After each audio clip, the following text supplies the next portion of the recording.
This is ASMR to the G, and today's video is going to be a continuation of our Disney book that we had started,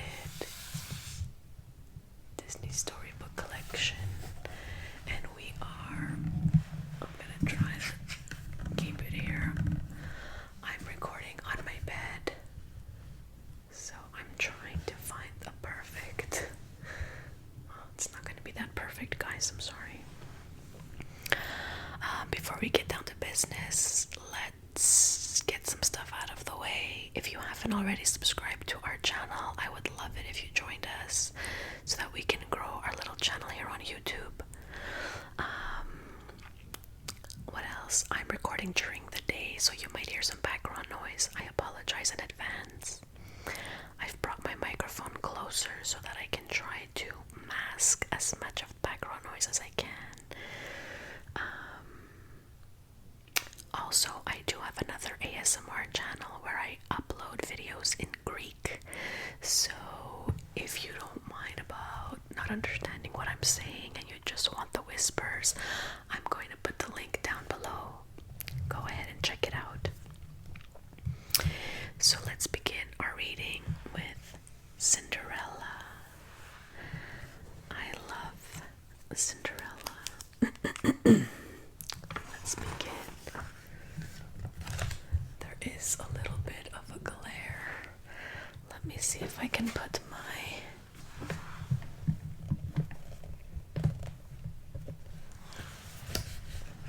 is that better?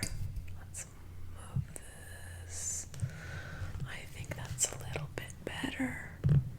Okay. One day, Gus, Shock, and the other mice who lived in Lady Tremaine's chateau gathered around their friend Cinderella as she pulled her mother's old dress out of a trunk. "Isn't it lovely?" Cinderella said. "Well, maybe it is a little old-fashioned," she added, "but I can fix that." Earlier that day, the mice had watched as an invitation to a royal ball arrived. Ever since Cinderella's father died, her stepmother, Lady Tremaine, had forced her to do all the housework.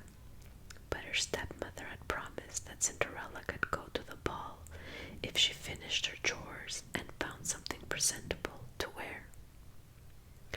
Her mother's old dress needed a few alterations, which wouldn't be difficult if Cinderella could find the time to do them.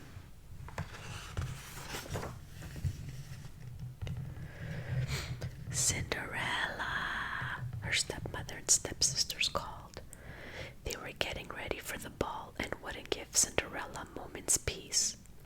Plus, she still had to do all of her chores. "I guess my dress will just have to wait," she sighed sadly. After she left the attic, Jack said, or Shock, "No what? Cinderella not go to the ball?" The other mice looked at him startled. Cinderella's bird friends who had perched on the attic windowsill twittered anxiously. "Work, work, work," Jack explained with disgust. "She'll never get her dress done." Cinderella's animal friends decided to surprise her by fixing the dress. After all, she had been caring for them for years. Just that day, she had rescued poor Gus from a mouse trap. Then she had given him a new shirt and fed him. Every day she made sure her mouse and bird friends got enough to eat.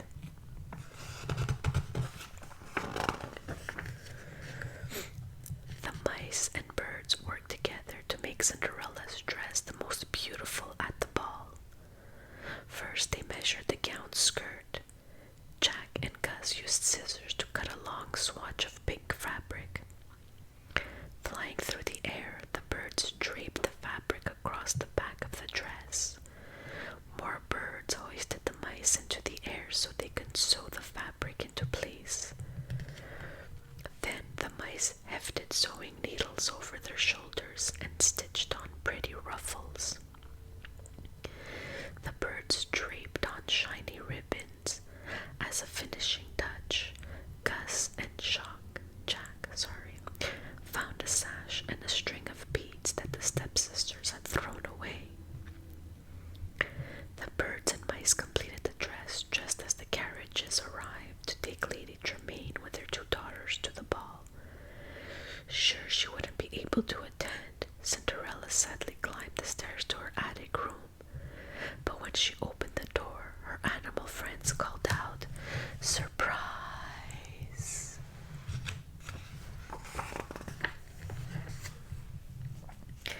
"Oh, thank you so much," Cinderella exclaimed. The birds and mice were overjoyed to see their friend so happy. She was always working so hard. When Cinderella ran downstairs in her new dress, her stepsisters and stepmother were very surprised. They hadn't thought Cinderella would find anything to wear. "We did make a bargain, didn't we, Cinderella?" her stepmother said. Suddenly suspicious, Jack and Gus watched from a mouse hole in the wall. "Those beads give it just the right touch, don't you think, Drusilla?" Cinderella's stepmother asked. "Why, you little thief!" cried Drusilla. She lunged and ripped the beads off Cinderella's neck. "Look, that's my sash," Anastasia piped up. The girls tore Cinderella's lovely dress to shreds, then flounced out the door to their carriage. Her hopes dashed. Cinderella ran to the garden, crying.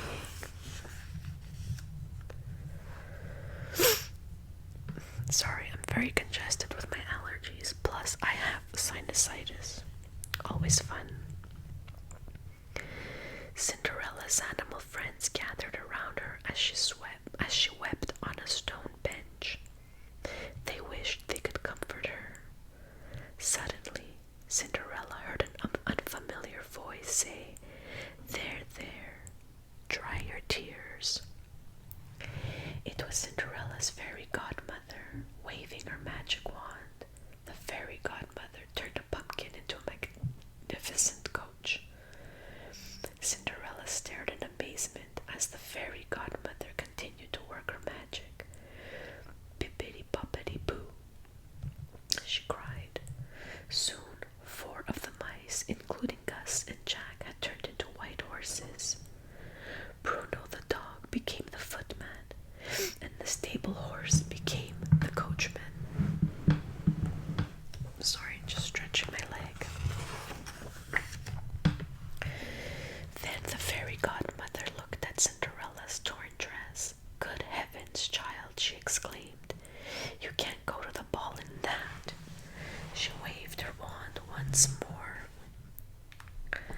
Suddenly, Cinderella was wearing beautiful glass slippers and a blue ball gown that shimmered like diamonds. Even her hair was arranged elegantly. She gazed at her reflection in the fountain with disbelief. "It's more than I ever hoped for," she declared, her eyes sparkling. The fairy godmother helped Cinderella climb into the coach. "You must understand, my dear, on the stroke of 12 the spell will be broken." When she arrived at the ball, Cinderella felt as if she were in a dream. Everyone wondered who this mysterious girl was. The handsome prince bowed before her, and Cinderella felt her heart pounding. They danced together in the castle garden, gazing into her eyes. The prince leaned down to kiss her, just as the clock struck 12.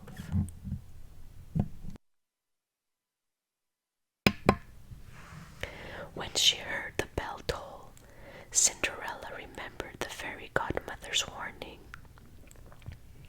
She raced down the grand staircase, accidentally leaving one of her dainty glass slippers behind. The next day, Cinderella went about her chores. She daydreamed and hummed a waltz as she worked.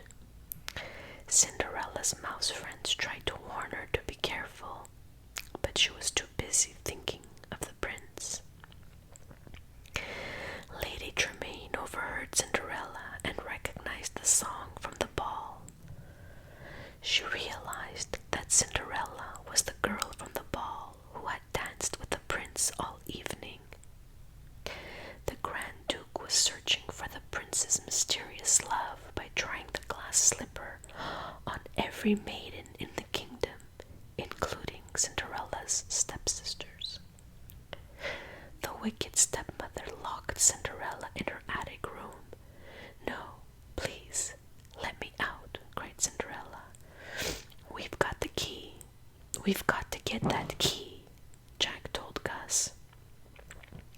The two mice raced downstairs and quietly took the key out of the stepmother's pocket. Then they pushed and pulled it up the long staircase.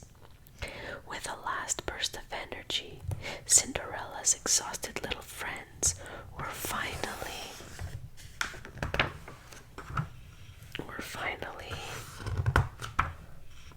Are we missing a page? It's missing something. We're finally what? What were they? They were finally up the stairs, I'm assuming. Or they were finally able to unlock her. Cinderella hurried down the steps. The Grand Duke had arrived while she was locked in the attic. Of course, Cinderella's wicked stepsisters tried on the slipper with glee, but their feet did not fit. The Grand Duke once again found a lady whom the slipper did not belong to. All the maidens' feet were either too big or too small. Disappointed, he started to leave the house. "Wait, please wait," Cinderella called to the Grand Duke. At the sound of Cinderella's voice, everyone looked up. The mice hugged each other hopefully, but Cinderella's stepmother was upset. Her stepchild had escaped, and she tripped the Grand Duke with her walking stick. The slipper Cinderella had left behind at the ball shattered. Luckily, Cinderella still had the other slipper. Oh my god, I can't speak today. Still had the other slipper. She pulled it out of her pocket, then tried it on. The slipper's perfect fit proved that Cinderella was the beautiful young woman who had won the prince's heart. The prince asked for Cinderella's hand in marriage, and the very next day they had their wedding at the palace. And that is the end of the story. The next one we're gonna read in another video is going to be Frozen. I hope you all enjoyed our video this evening. Thank you so much for joining me tonight, and I hope to see you all again soon.